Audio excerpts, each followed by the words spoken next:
I got it. And let's do gallery. Perfect. So, the what I wanted to ask you about Northwestern. How did you choose Northwestern? You're an Atlanta girl. I am. I would have seen you, staying at school in Atlanta, maybe somewhere in the South or Southeast. Tell me about the Northwestern journey. So there's a few routes there. I have wanted to do journalism since I was about 8 years old. I grew up watching Monica, and just adored her. I idolized her. And my uncle is a Northwestern grad, and he said, well, if you're really serious about journalism, you have to go to my alma mater. So he kind of put the bug in very, very early. So ever since I was 8, I was like, okay, well, yeah, I'm going to do journalism and I'm going to go to Northwestern.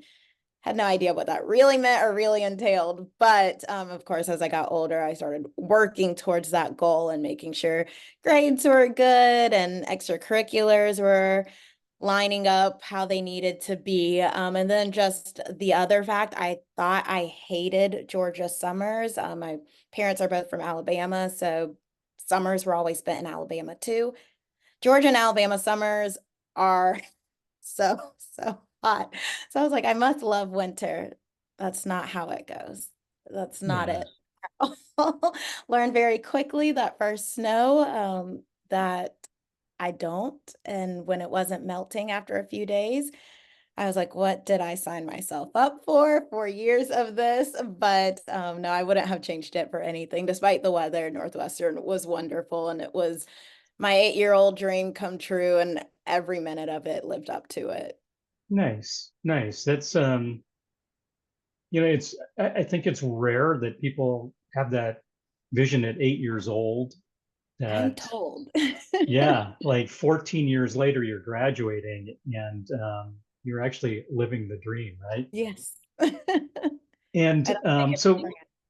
yeah, what was the biggest surprise at Northwestern for you other than the snow and you didn't have like a warm enough coat?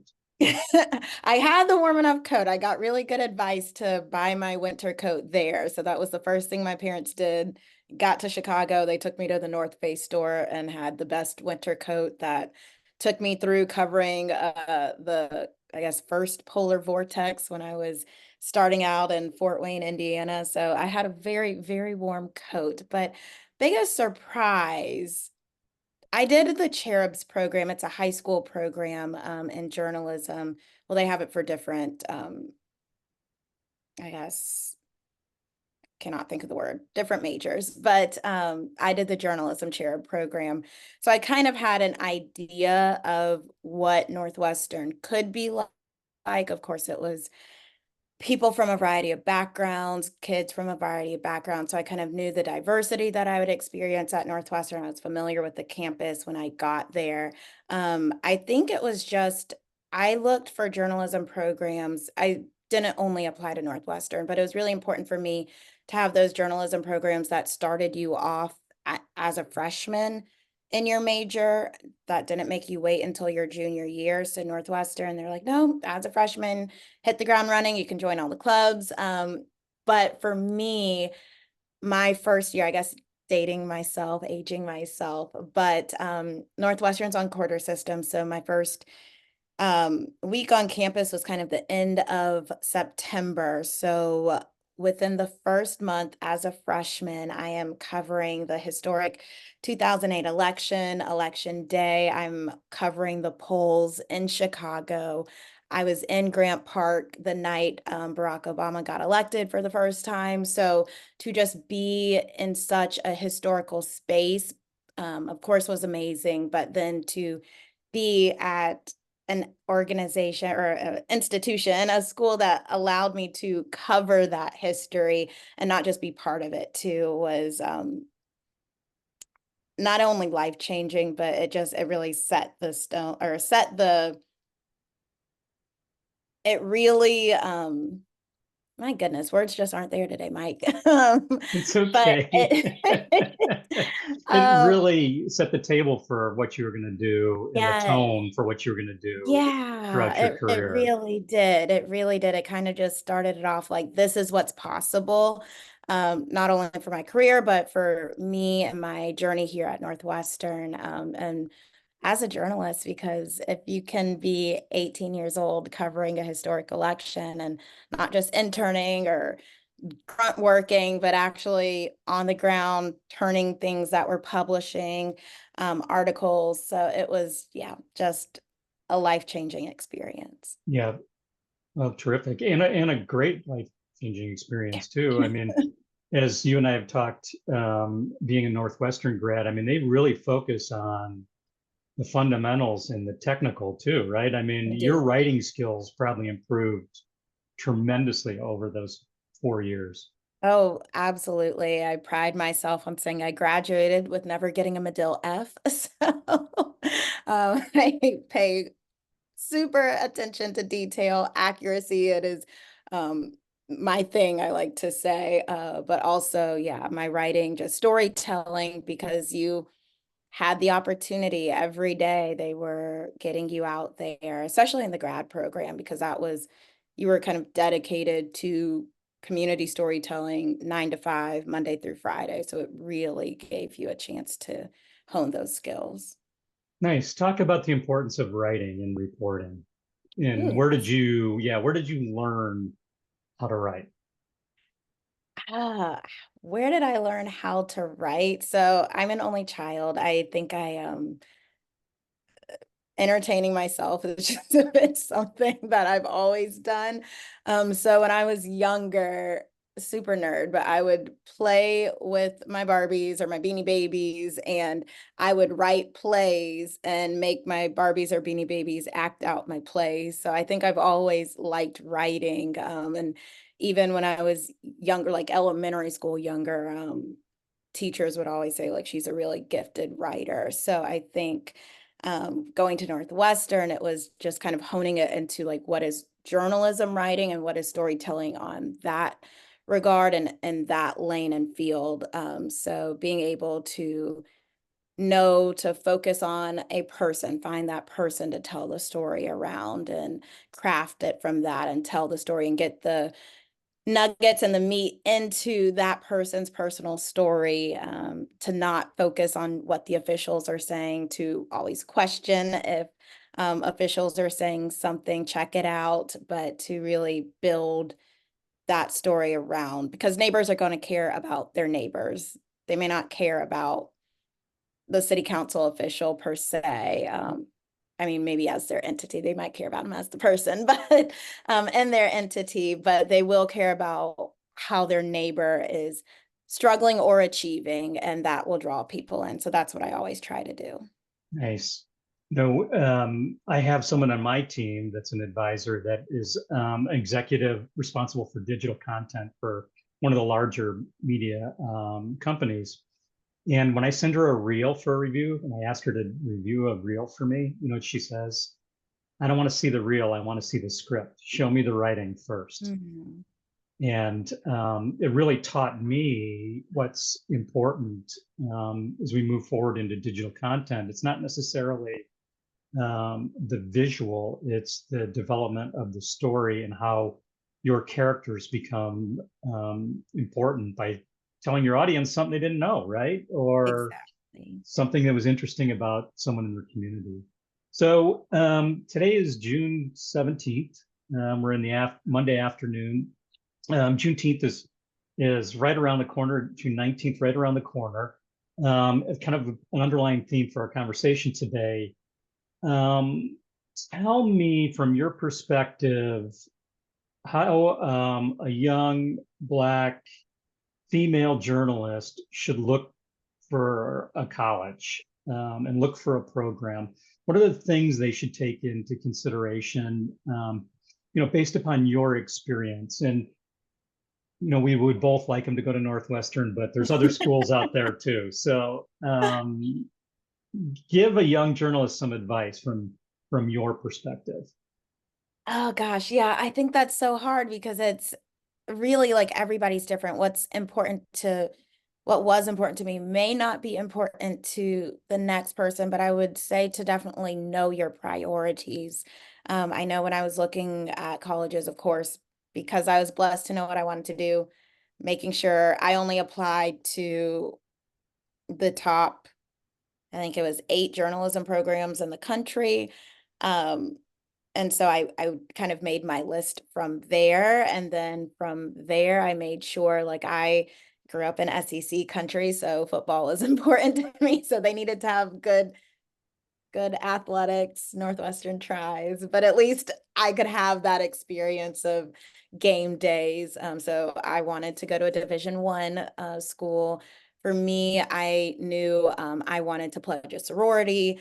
So I had to make sure that the schools I wanted had Greek life and specifically the sorority I wanted to join. So I had kind of all these criteria. And for me, I came from honestly a pretty homogenous background. I grew up kind of white, upper middle class environment. So for me, any diversity was what I was looking for, and Northwestern was just kind of a melting pot of the world. And it was a very Christian environment too. So I didn't really get to grow up around a lot of different religions or different cultures. So for me, that's what I was looking for. But for people who did grow up in more diverse, maybe they want a school that has a larger Black population. So it's really kind of what your priorities are, what you want to get out of your college experience. And I think if you take the time to know that and to focus on that and write that down, then that makes the decision process a lot easier.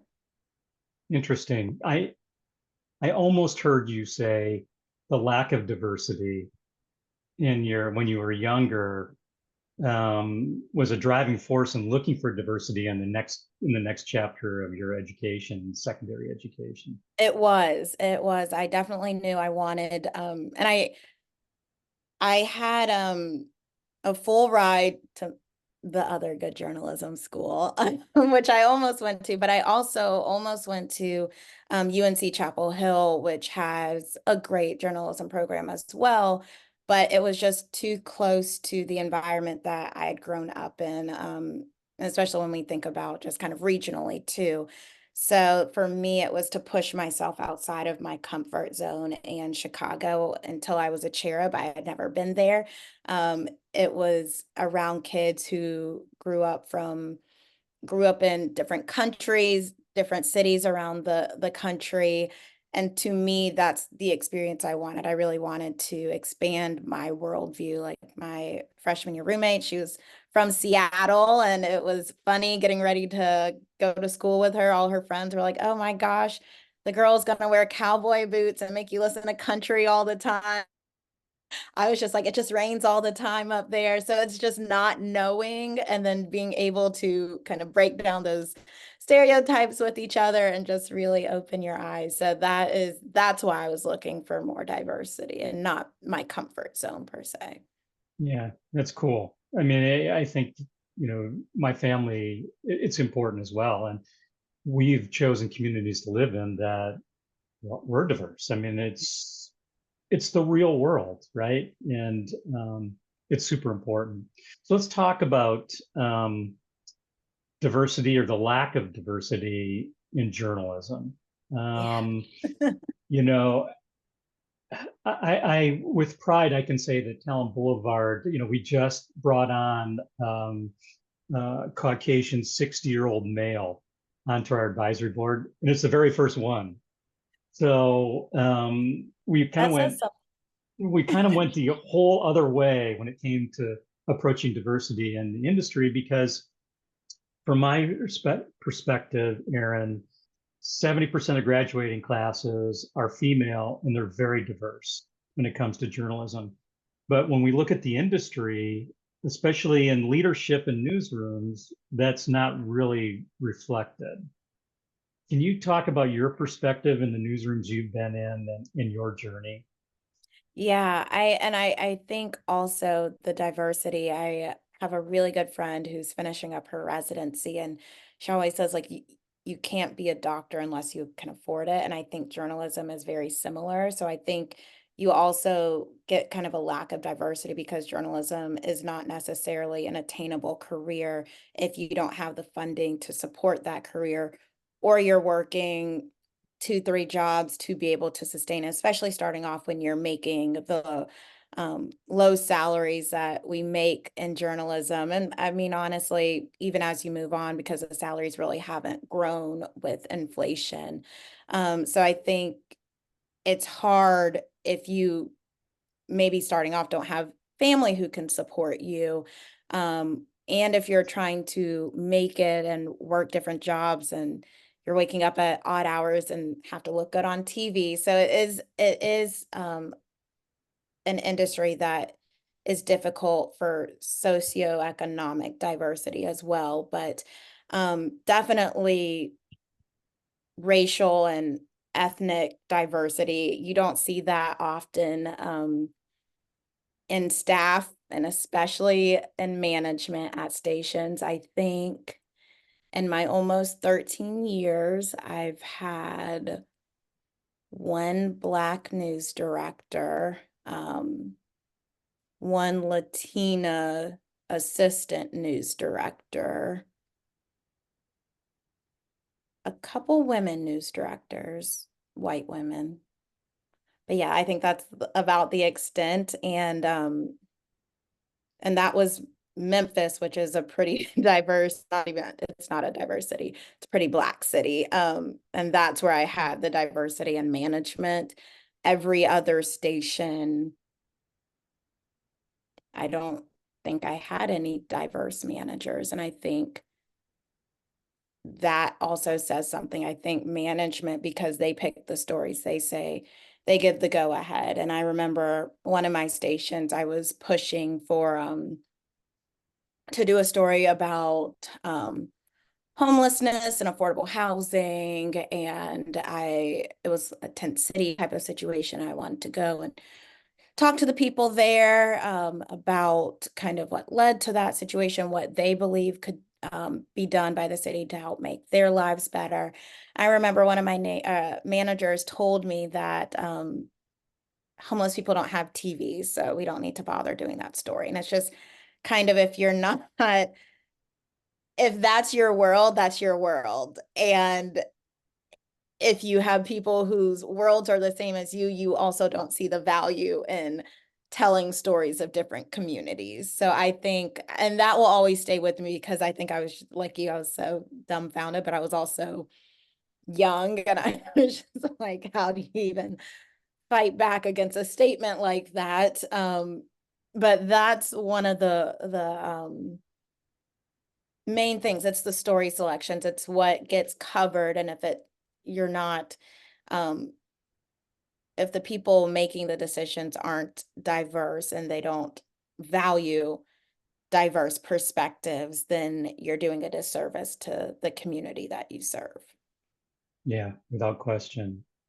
Right. We want to see the whole community, Hmm. not just the part that you grew up in, or not just Yes, the part that is visible from your windshield as you're driving to work in the morning. exactly. So there's probably a little bit of bias both ways, right?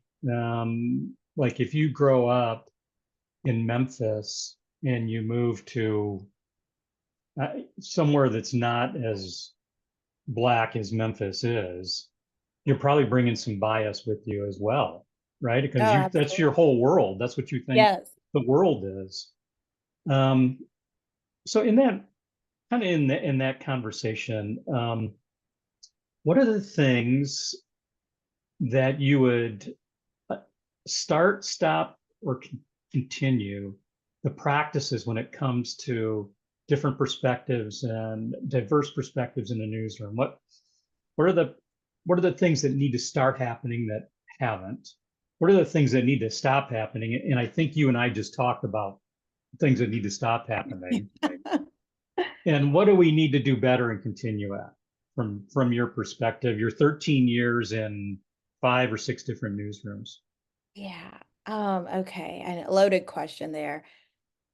Stop Start, happening. stop, start, stop, continue. We know what the stop is.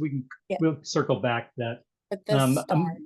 Yeah, I'm really interested in the basis for this question is, I work with a lot of news directors, and if I was to coach them, and I do coach news directors, on what they need to start doing to have a more diverse voice in their newsroom, and what do they need to continue to do more of? What are those things, Eryn?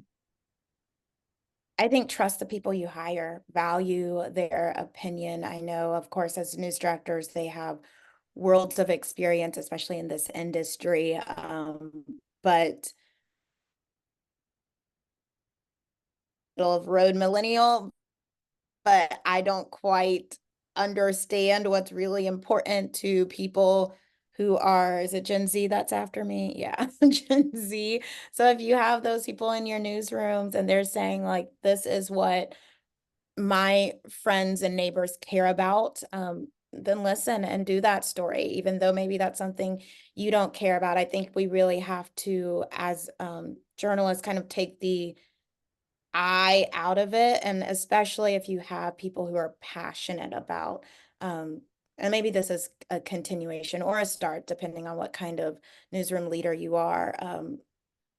Maybe not, and I know people say, well, we ask people to pitch stories all the time. But if a reporter's really, really passionate about a subject, or you see them kind of gravitate to those stories, encourage them to keep doing some of those stories. Of course, you want them well-rounded to be able to cover everything, but especially if it's issue-based, because if you can make an expert out of someone in your newsroom without really even forcing them to, the beats, like to be the government reporter. Like if they just really like climate or really like healthcare and that's their passion, instead of just assigning someone to the education beat or government beat, pay attention to what the reporters in your newsroom kind of gravitate to, and help make them the expert. Because I think, especially as you go along, of course, being a good storyteller is really important, but newsrooms are kind of looking for those expert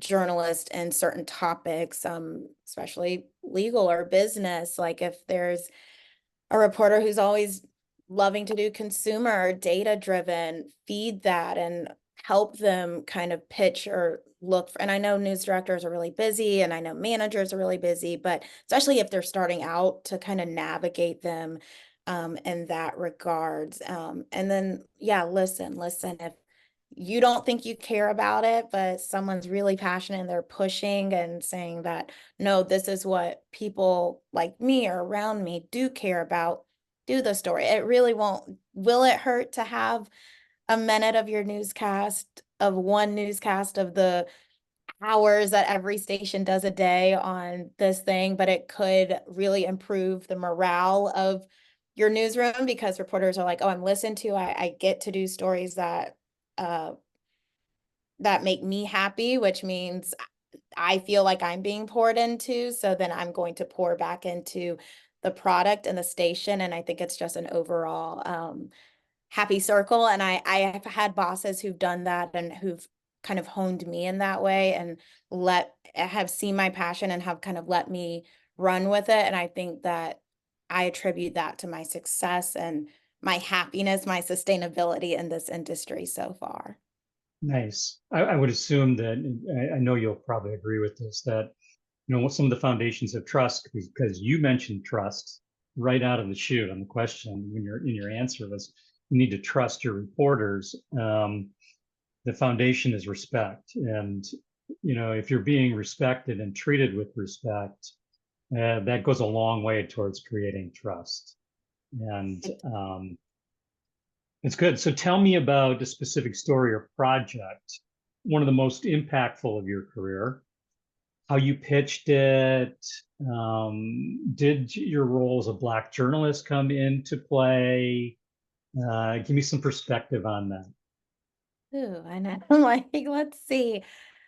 I guess I have to go back to covering gentrification in Greenville, um, because I had great bosses and they saw that housing, affordability, just kind of community issues, social justice issues were my passion. And they, of course, being a general assignment reporter, but would let me kind of do those passion projects throughout the week, even if it was a um, daily turn.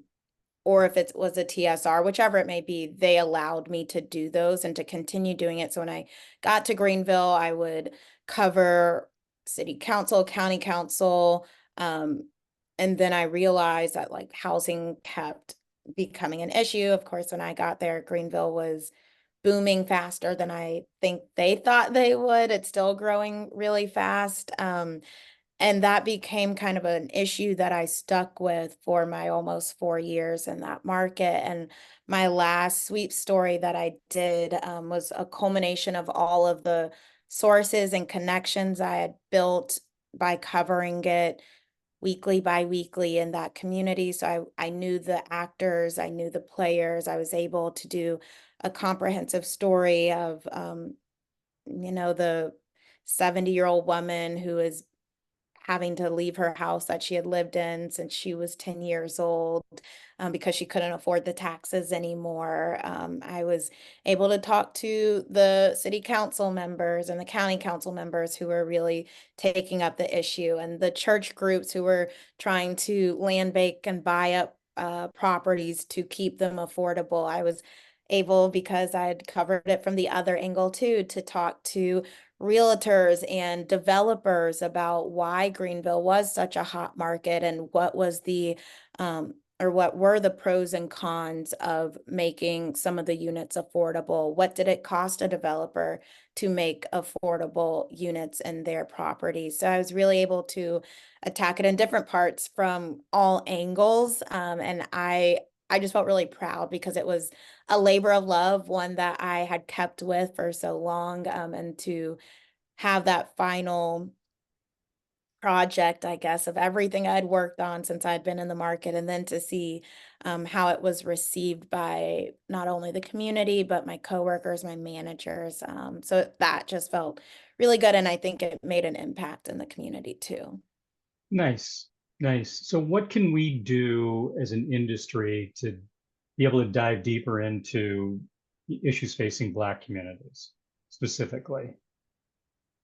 I think you have to go beyond the surface. Like you can't just say, this is the issue, we cover it one day. You need to go back. You need to stay on top of it.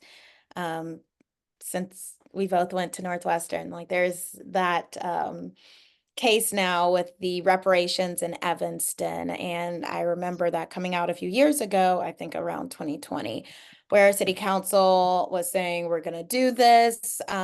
So if I was a reporter or reporter anchor in that community, I would have stayed on top. That would be something I stayed on top of. Why do some people in this community feel they should get it? Why does city council want to pass it? Why do people not want people to have it? Stay on top of it. Then you pass it. Okay, what is it like to implement this? Is this sustainable? Now that there's a lawsuit against it, well, why? Why are you just now coming out?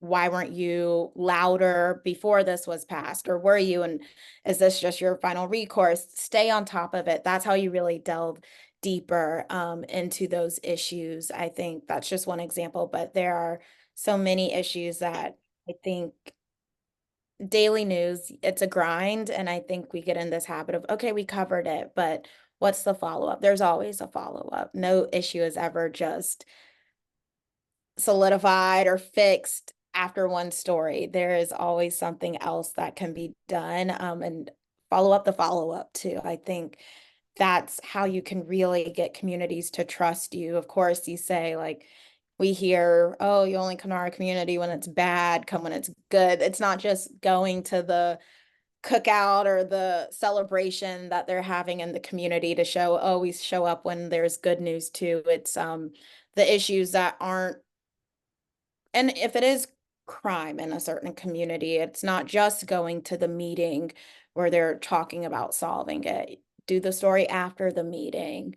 Talk to the kids or the mothers who are like, I have to raise my family in this community. Tell that story of how it really impacts the neighbors and the family. So I think there's always levels, and that's what I would encourage news directors and reporters to do, is to give the time and to take the time.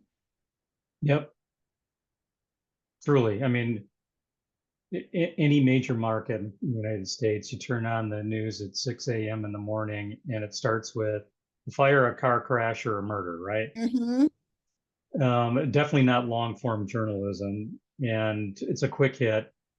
And that's what we get exposed to as an audience. And that's the reputation we get as journalists. It is. And you're talking about something much deeper and more impactful than that. Maybe I'm idealistic. No, no, no, no. Yeah, I don't. Yeah, the way that we generate revenue in the industry needs to probably change too, right?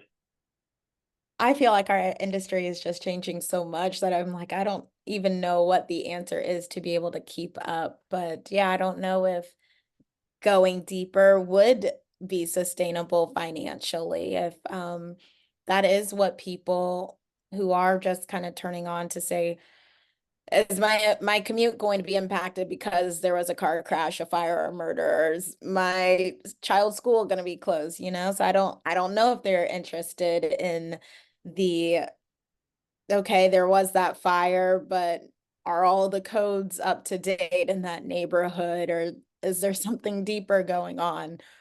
Is the greater community interested in the follow-up? That's a question. Yeah, no, but it's a great point because too many young journalists will talk about the fire, but not how it really impacts the community. And they'll focus on one or two people that may be impacted or lost their apartment and everything in it. Um, I think we become, as an audience, become really numb to that though, because it's every day. What you're talking about is bring it home. You know, how does it impact the neighbors in the neighborhood, and what's what's in it for us and for them? Yeah, I mean, great coaching for young journalists and probably for news directors too, right? I think the few things I've learned in this industry, I think that it matters. I think, yeah, you tell the story that it happens, but we rarely follow up. And I'm not oblivious. I know as a reporter, anchor, like your days are busy. As a news director, your days are busy. It might be hard to go back when you've got 10 other things to do, but there are those slow news days. And maybe it is that fire you covered 6 months ago. Well, what about now? Where's the family? Is the house still burned down, creating an eyesore for the block or creating a nuisance for the block? Is it now a dump yard for the block where it happened? Or has it been fixed up? Is that a story of achievement that the city's turning around or contractors are turning around faster, especially in, I know probably not as much of a problem, but in the era of inflation where things were taking really long, how it was hard to build houses. What about rebuilding houses? I mean, there's just so many stories that could be done from that one fire, one murder, whatever it may be. There's Yep, always ways to go deeper. yep, nice. So, how do you think the industry covers Juneteenth, the importance of Freedom Day? You know, from my perspective, I knew little about Juneteenth or Freedom Day up until 10 years ago, right? And I am not a young man. So I've spent most of my life just kind of oblivious to the importance of it. Um, how do you think we're doing, Eryn? Hmm. So I think that's like America. I think there were people who didn't even know it existed. I think there were people like me, like Juneteenth was always a thing, but like I knew it had to do growing up, like slaves in Galveston, the last one's freed, and then everybody was free, but I didn't really know. I just kind of knew the backstory, but like, okay, what does that mean? And I think companies, I'll start with media companies, I think, especially after 2020, they do we celebrate Juneteenth and kind of give a brief history, or maybe run a VO and have honestly one of their Black reporters or anchors do a story about Juneteenth or do a promo about Juneteenth.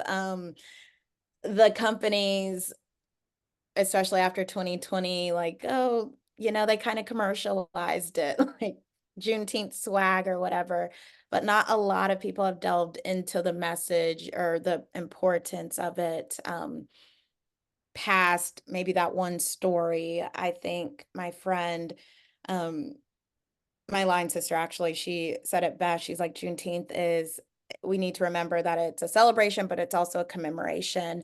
And yes, it is very important because there are still people who don't know what it is to run that VO of what is it, but run the stories of the history, the issues that are systemic, that are still being fought today, and how far we've come or how far we still have to go. I think that's kind of what gets lost. I think to sugarcoat, we do really good at being like, it's a celebration, but what are the issues that people are still dealing with? And there are a ton, like we don't just say it's systemic racism, like that's not just a pulled out term, it's a real term. There are still real issues when it comes to housing and health equity and education that are rooted deep in these centuries old problems that are still impacting communities of color today.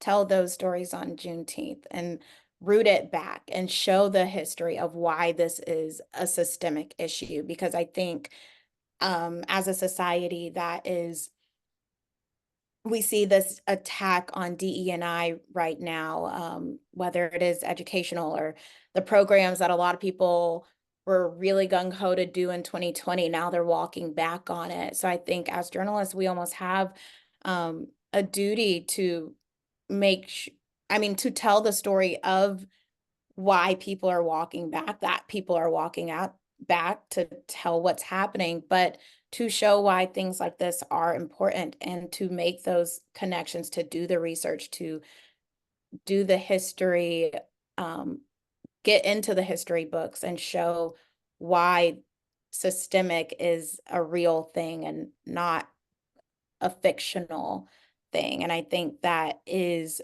what newsrooms should try to do as they head into Juneteenth, but not just Black History Month or Juneteenth. Those are stories that can be done year round because the,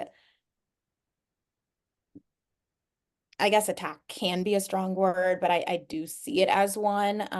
But I think that people who don't think it's an issue, they're fighting against it every day of the calendar year. So telling the stories are important outside of those months or day designated to Black history. Yep. Yep. I agree. I mean, the word systemic is 365. It's not one day.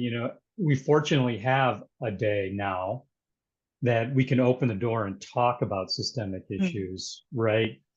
Um, but to your point, there you can you can say poof, we're all free, but are you really free or did you just get poofed? And I mean, think about it, right? I mean, back in the day, that's exactly what happened. There's Freedom Day, but were the systemic issues that took away freedoms still exist today, Yes. hundreds of years later, right? So, yeah, I feel strongly about addressing those systemic issues, and I'm glad that you do too. I that's been my career. That has been my passion, is to talk about them, at least to bring awareness, and to help people understand them better.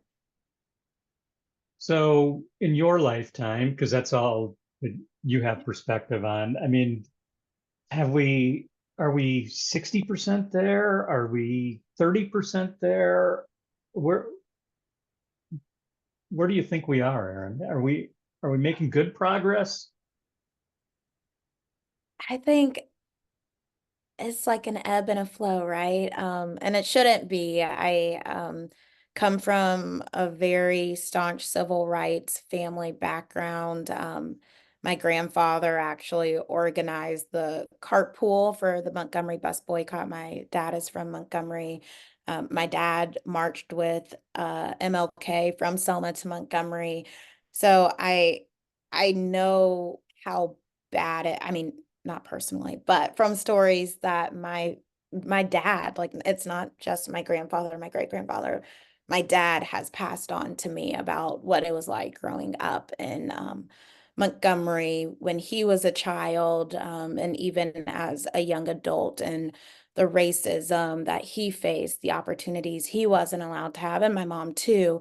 Um, so to me, it was very real. And yes, I'm not getting sprayed down with water hoses.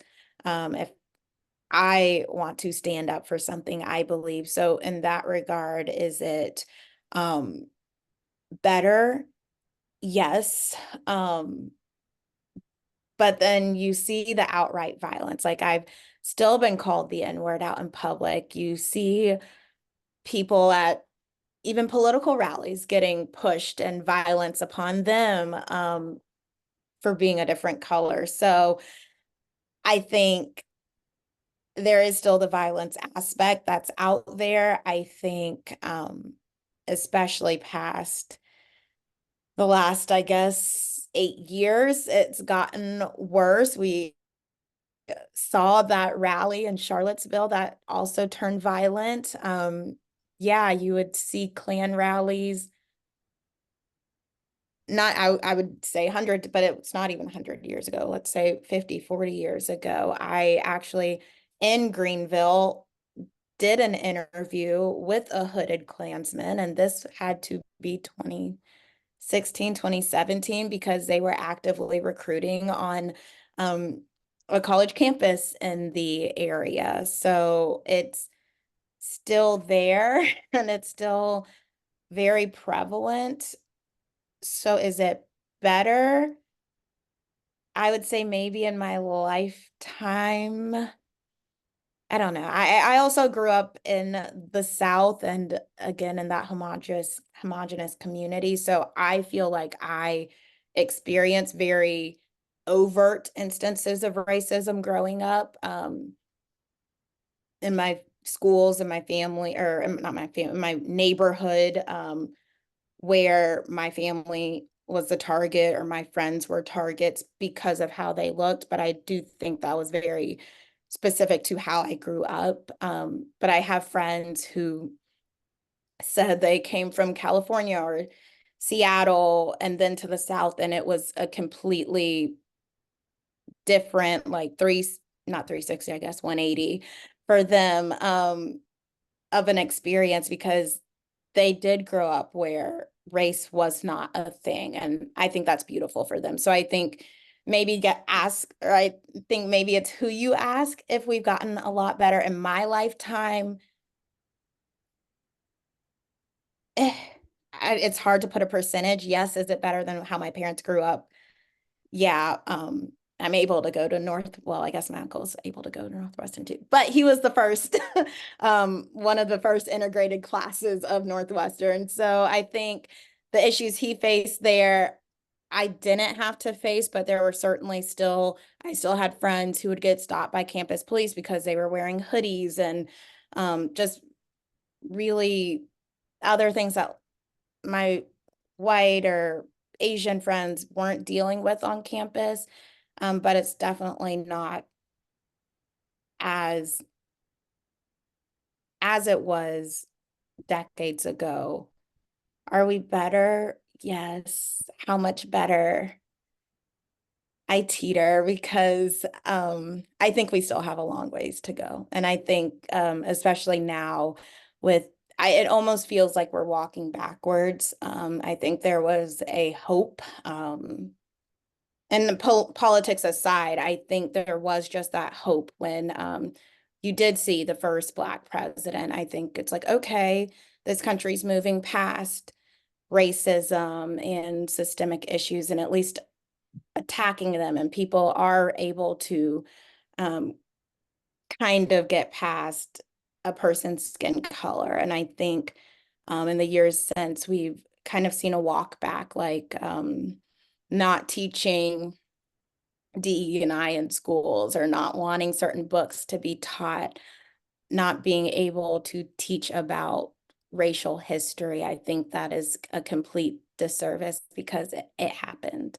Um, and it didn't happen years and years ago. As I said, I don't have kids yet, but when I do, like, it's not something their great grandparents would have experienced. It's something their grandfather would have experienced. So I think it's very relevant, and to erase it is erasing the lived experiences of a lot of people who are still alive today. Yeah, you can't erase history. Mm-mm. It happened. It did happen. Yep. So before we get starting to wrap up here, I'd love to get a little bit more perspective of what the next generation of a Black female journalist should be focused on. Certainly as related to issues that affect Black communities. What advice would you give the next generation of you, not of Of me, me. of you? I'll be honest. I will say, don't let managers put you in a box. I like covering social justice issues. If you don't make them don't let them make you be that token who has to go cover all the homicides or killings that happen in the Black community. If that's not you, if you like, I don't know, fashion or health or environmental things, push for that. I think as newsrooms, I've seen it. They send the Black people to cover the Black stuff, the Latino people to cover the issues in the Latino community. And I think Asian and the Asian communities, I think you have to push everybody outside of their comfort zone.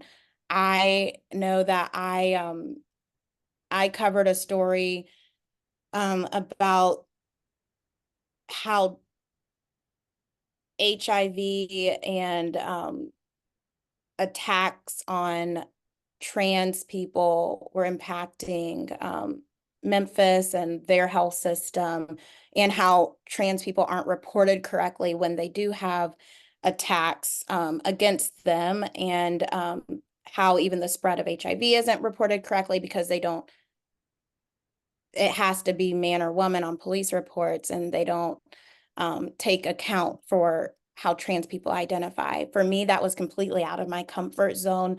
But I wanted to learn about it. I wanted to understand issues of a different community. So it could have been very easy for them to have the LGBTQ plus reporters in that newsroom to go cover that story. But I think you have to get your journalists out of their comfort zones and into different communities that are not how they identify, because that's what makes a stronger journalist. So I think if I were giving any advice to someone who's coming up who looks like me, I would say push yourself, but also don't let anyone box you in. Um, Follow your passions. If your passions happen to be Black issues, great. If they're not, don't make them or don't let them make that be your passion, and stand firm on that. It's great advice. It's great advice. Yeah, because if you're the one Black female journalist in the newsroom, um, you, you are going to get put in a box probably 9 times out of 10, right? I mean, it's happened to you, I'm sure. And you've got to exercise your voice and what your passions and interests probably are. And you have to speak up and not be afraid of speaking up, because you will absolutely be put in the box, no matter what box you identify with, because newsrooms are not that diverse. You will most likely get put there. And I'm not saying, and most people do like reporting on the boxes they identify with because that's their comfort level. But I think it is important to go outside of that box every once in a while, but it's also important that if you don't live in that box and that's not your passion, to not be confined to it. Yep. And no one's comfortable at 4 a.m. in the morning on a street corner, dodging cars and bullets and slurs and all the things that come with that, right? I mean, that's not a race or ethnicity issue. That's just nobody wants to be there. Yeah, not at all. And to be cognizant too of what people may find comfortable. Like for me, I know I had starting out in my first market, a lot of people wouldn't want to go to the south side of Fort Wayne to cover the latest killing there. For me, what was terrifying for me, because I worked night side, was sending me up on a snowy day into like the very rural areas of Indiana. Um, After dark. I didn't want that was very uncomfortable to me. I was like, I don't have cell service. What if I break down? Who's gonna come get me? This is what horror films are made of. So that is on everybody's comfort level. Like, send me to the south side, please. I'd prefer that over in these woods after dark type of thing. So I think being cognizant of that too, when you have different people in your newsroom. Nice. So tell me, as we wrapping up here, tell me what the next steps in your journalism career is. What are the things you're trying to get better at, and um, what's next for you? What's next? I think I'm on this just kind of riding the way. I've really appreciated where my journey has taken me. I don't think I really expected to be where I am. So I think when I started, I had this like, this is where I'm going to be at this age, and that's it. And of course, that didn't happen. So now I'm just trying to enjoy where I am. I love anchoring and reporting. I think anchoring allows you to, when you report, to tell those more in-depth stories because they give you more time. So I do enjoy that part about anchoring instead of just being general assignment, because if you can tell, I like longer form storytelling.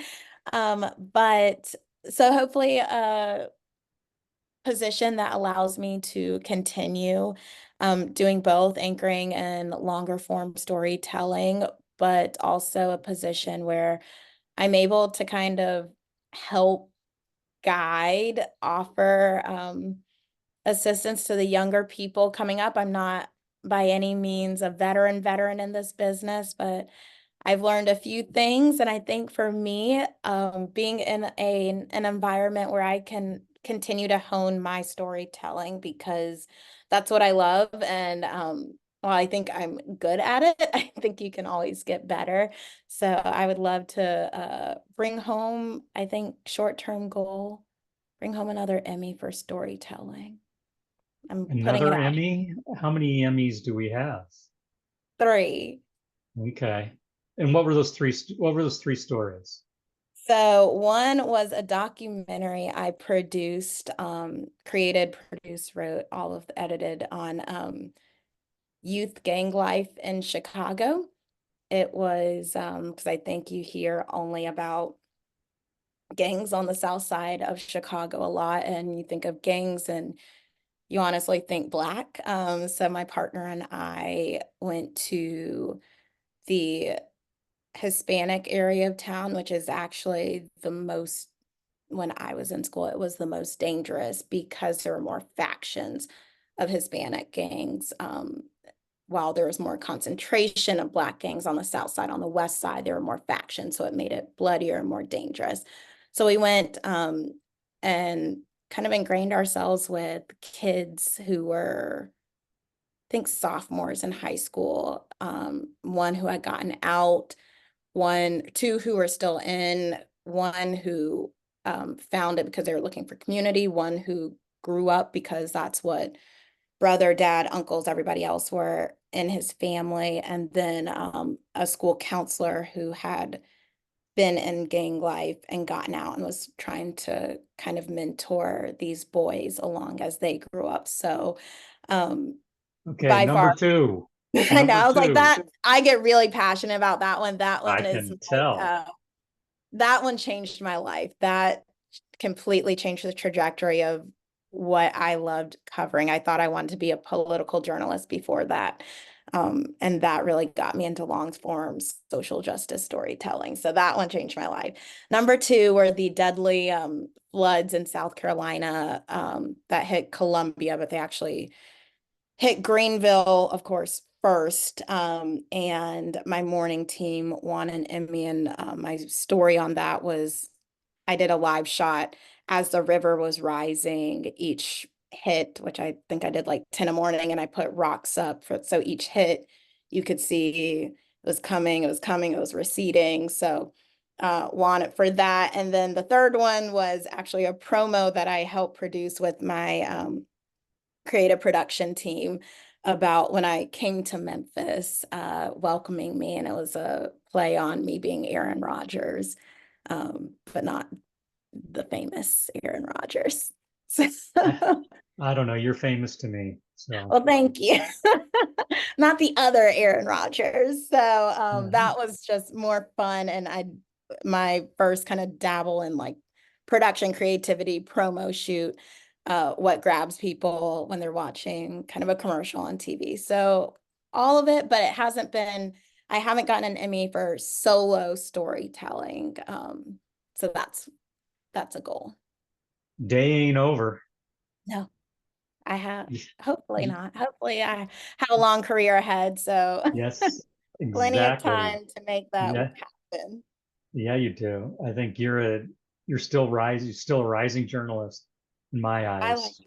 Well, thank you. That I am too. It's not over yet. So Okay. Well, got a ton of kind of sound bites out of this hour that we spent together, I'm hopefully. sure. Let's make me look Whoever's going to edit it is going to have a little bit of a difficult job, considering they're not an editor. Um, good. And I tend to ramble and when words get hard. So hopefully just tell them to make me sound good. so, true story, and I say this all the time, and don't take this the wrong way, but professional storytellers absolutely suck at telling their own Oh, story. oh, absolutely. I am. Nope, that's me. When people are like, "Can I interview you?" I'm like, "Ooh, I have to When, prep." yeah, when I'm doing interview coaching, um, we do the elevator pitch thing. So it's the tell me about you. It's, who you are, what you've done, and where you're going.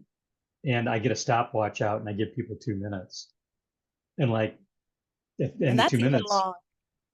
yeah, it's way too long actually. But I was like, I think it's supposed to be 30 seconds, right? yeah, but anyway, yeah, I marvel at these Zoom meetings I have with folks. And if I was talking to an accountant, we would have been over 57 minutes ago. Yeah, I am not the best at being interviewed, so I appreciate you even considering me for the. Yeah, no, I obviously, maybe it's not obvious, but I love what I do. And this is such cool opportunities for me. So I appreciate you doing this today. Thank you. I know you're the busy one, so I No, appreciate not necessarily.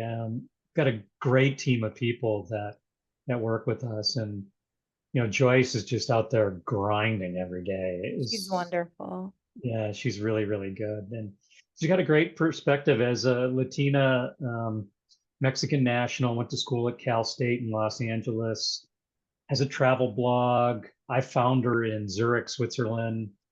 Yeah, just a crazy background. And she just really epitomizes diversity. And it all starts with her, with us. She's got a great perspective.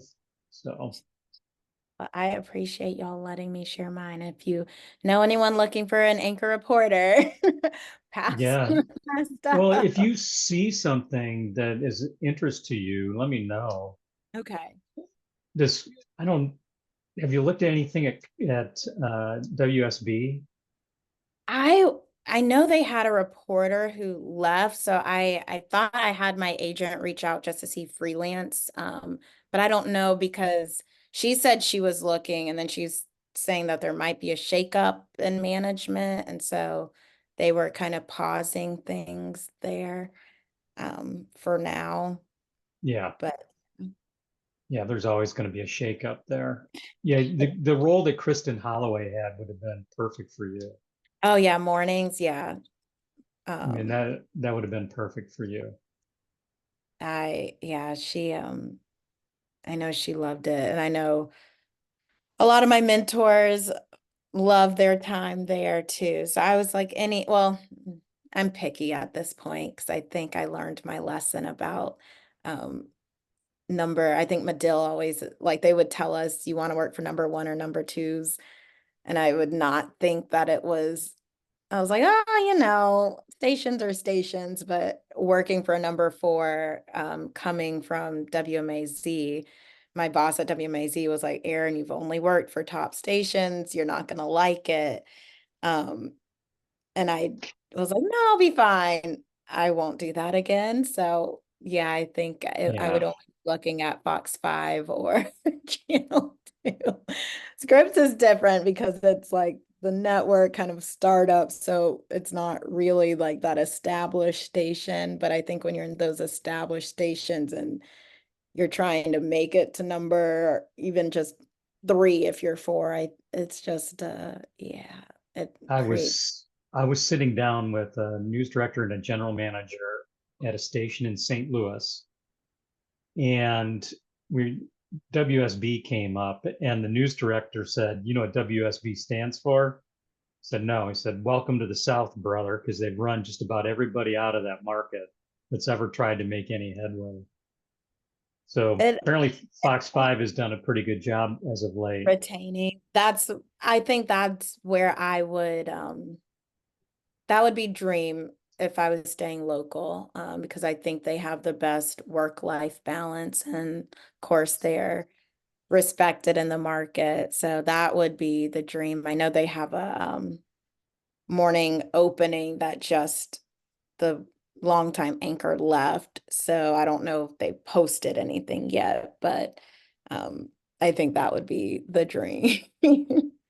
Nice. You do well in Dallas, I I would would love a think. Dallas too. Yeah. Dallas. I like politics, so I always said DC, but or I'd go back to Chicago as well. But I think I have gotten to the point where I'm like, all right, I've paid dues. I want to enjoy where I live too. So I would love a Dallas, Atlanta, DC, Chicago. Those were always kind of my four, or Tampa, I think. I'm not a Really? Miami girl, but Yeah, I no, think Miami is no one's going to hire you in Miami. no, I'm not a Miami girl, but Tampa I could do. Yeah, probably. Orlando would you could do well in Orlando, do well in Tampa. I like the beach. I feel like Orlando, like if you're going to be in Florida, why? Why not? They just put not just put, but Morgan Parrish is doing bureau work for the Fox 35 in Orlando. Okay. And she spends a lot of time at the beach. Beach. Okay. Drives the 45 minutes.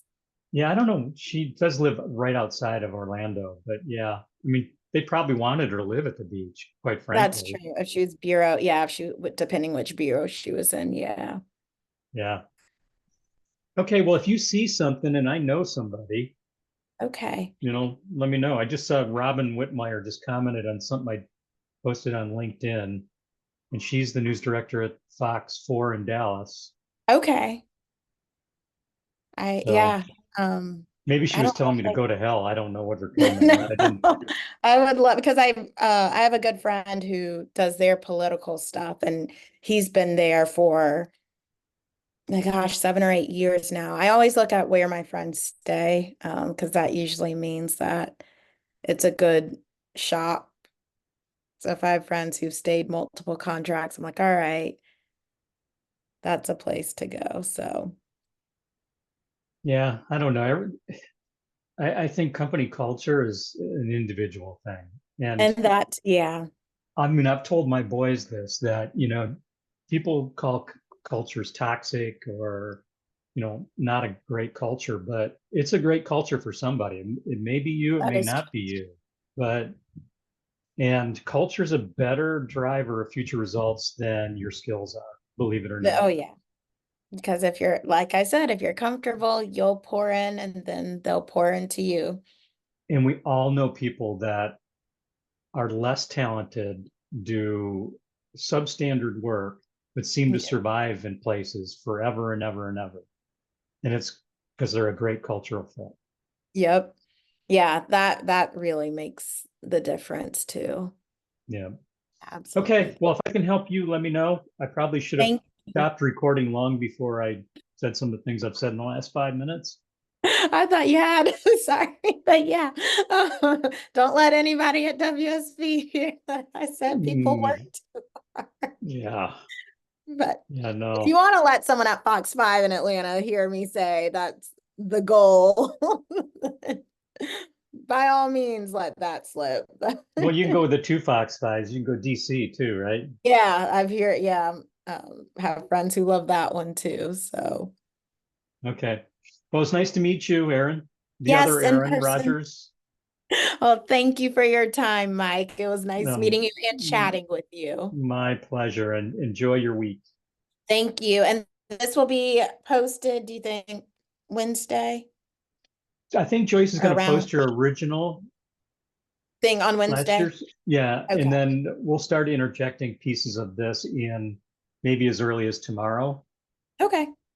And, Well, we aren't, uh, you made a point earlier, it's a day and it's a big day, but the issues are systemic, and I just like to drop things in as we go and they're appropriate. I like that.